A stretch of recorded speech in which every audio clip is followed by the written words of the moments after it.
Ndarota nhasi ndichingototi mapaya. Ngaro mapaya. Makadini ngam. Imwaita hina svitse muchigona. Achauya mama. Atasvika. Hondi. Tikazisi. Makoti lolo.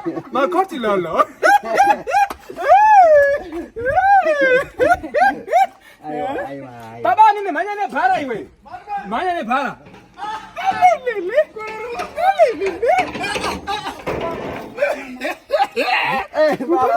Isi makoti.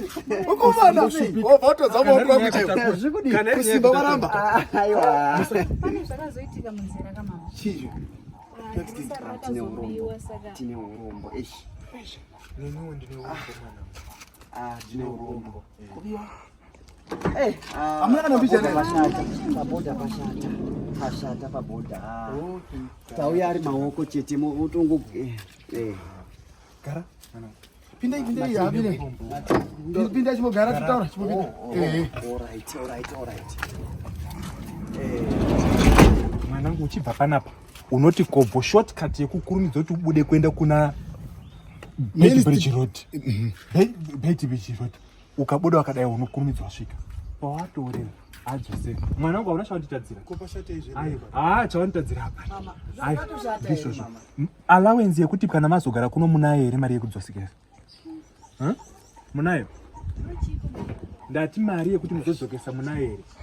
Mari tanga musanyepera iyo manangu aunonga watorwa nenzuzu baunodzosa tukausaka kana chiro tongakatwa nenjuzu adzose pamatorera. I want you to go back to sender. Go back to sender. Uri driver here. So uri pina family matters.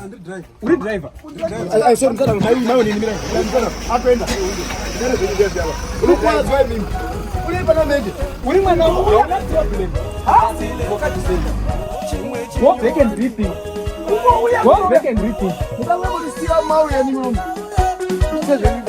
Yes.